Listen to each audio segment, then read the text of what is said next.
Over the Hudson River and through the woods, to family week we went. I'd been to the Omega Institute before, but this trip was different. 3 years into a high-conflict divorce, my faith in humanity was shaky. My vision was myopic, laser-focused on containing my pain and being strong for my kids. I imagined the other families would be unbroken, and I'd packed a little shame about that. I longed for belonging and self-expression, though, so I chose Nancy Sloan Amarini's workshop, Writing from the Heart.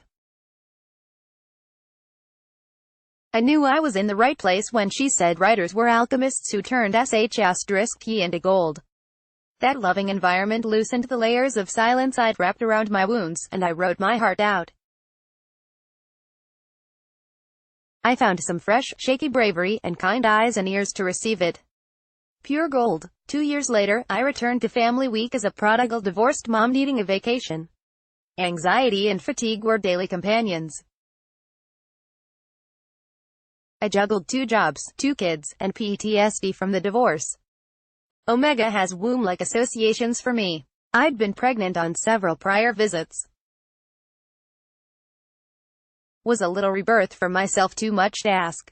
This time, I chose a workshop on nonviolent communication, NVC, with Diane Killian, really only knowing that it dealt with feelings and needs. I'm fluent with feelings, as a counselor and a sensitive person. But needs, oh, I squirm at the word. I feel inept and angsty about failing to meet others' needs. I hate the idea of being needy. I honestly thought that part of NVC might not apply to me. I'm not dating anyone. My primary relationships are with my kids. It's inappropriate to have needs when you're the parent, isn't it? Maybe my needs won't really come up. Well, as Lily Tomlin once said, the best mind-altering drug is the truth. Here's what this workshop taught me about needs. 1. Big frustrations are gifts in disguise.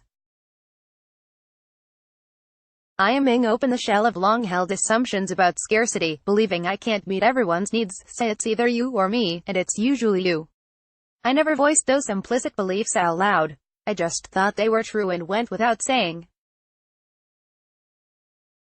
I'm a single mom doing the best I can in a bad situation. My kids come first. I'm not doing enough for them. There's no space for my needs. There's no one willing or able to meet them anyway. In NVC, this is a jackal, an idea that seems life-alienating, but points to a hidden one that's life-affirming.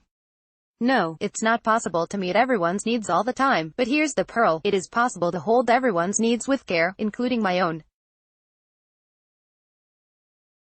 2 NVC tools can help with triggers. When strong emotions and memories come whooshing in, hijacking my ability to respond constructively, there are needs in there. Identifying them is a giant leap out of reactivity and toward conscious choice. Marshall Rosenberg, the father of NVC, is cited as saying that communicating feelings without a need or a request is hell. So, needs and requests can map the way out of hell? I was blessed with a trigger to practice on soon after arriving and checking into a motel a few miles from Omega. My daughter began expressing uneasiness, questioning why we didn't stay on campus. I sensed her unexpressed FOMO, and her desire for community. I cared about that, but I couldn't change our accommodations, and I didn't want to explain why. I usually avoid talking about money directly, as it's a sore subject. I felt embarrassed, irritated, and heavy-hearted that what I had to offer was not enough for her. Instead of avoiding the subject this time, I simply said, "This is what I can afford. I know it's not what you're used to." 3. Ideas of wrongdoing and right-doing are booby traps. It's not fair. Another jackal of moral judgment began yammering away inside. I thought of the multiple vacations the kids had with their dad this summer. Comparisons can quickly lead into the quicksand of resentment. It happens sometimes when the kids innocently talk about their dad, and my own trauma arises inside, sparking a silent but passionate internal debate. There's something wrong with me. There's something wrong with him. Repeat. I strain for integration between 2 points of view. They're as incompatible as those holographic images on Valentine's, though, so I only go back and forth until I give up, upset and exhausted. Shameful and innocent, visible and invisible, reality and illusion, truth and lies. Somewhere above the fray, Rumi is whispering, out beyond ideas of wrongdoing and right-doing, there is a field, I'll meet you there, oh Rumi, I thought you'd never ask. 4. Feelings are fluid, they move and change when you name them. Laminated words and phrases for feelings and needs laid in concentric circles on the workshop floor, Rumi's field. Walking the outer circle, I acknowledge all the feelings, every shade of angry, upset, guilty, ashamed, fatigued, tense, anxious, vulnerable, lonely, anguished. Tears were blurring my vision, but I grabbed a tissue and kept going. Disheartened, disconnected, alienated, worried. I paused at some new feeling words, aware, curious, connected. The knee-jerk no slowly morphed into a yes, like a train switching tracks. I was literally accessing a different part of my brain as I connected with those words and more, loving, hopeful, wise-hearted, empowered.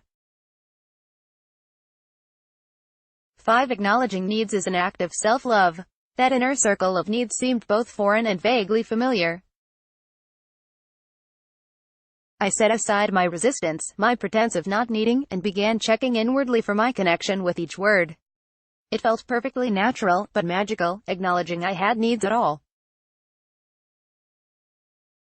I felt like I was walking from Kevin Costner's Field of Dreams, giggling and disappearing into a field of corn, only weepier. I listed words, compared, checked with my felt sense, crossed out, and circled my top 5. It's funny what did or didn't resonate. Love didn't hit the spot, but to know I matter connected with electricity. Connection to source surprised me. I want to believe in something greater, and I've struggled with that my whole life, but the need was undeniable, especially as a single mom. If I'm the only source, we're screwed. Identifying my need for healing was also a humbling admission that I wasn't there yet. I felt palpable vulnerability acknowledging needs at all, especially the most important ones, the exiles, where the deeper injuries were. I would need courage to believe my needs mattered, and to act on that, instead of dropping them on a dime when others spoke louder. 6. New behaviors feel awkward. Diane said in the workshop that anything worth doing is worth doing badly. That's comforting. I'm awkward with nonviolent communication, a phrase my daughter doesn't remember me ever using before, so I know I'm doing something different. I try making requests when I'm getting overwhelmed. Would you be willing to? When our needs tug us in different directions, I at least try talking about how to hold them all with care. Because I identified a need for healing, I gave myself permission to sign up for a deep tissue massage I didn't think I could afford. It was painful but cathartic, suggesting that maybe I couldn't afford not to address my need for healing. I also chose 5 bracelets in the Omega bookstore as amulets for my needs.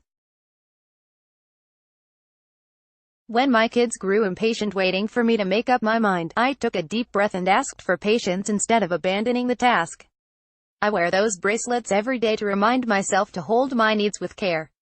Someone's got to do it. I think this is the beginning of a beautiful friendship. Tilda, let's block ads. Why?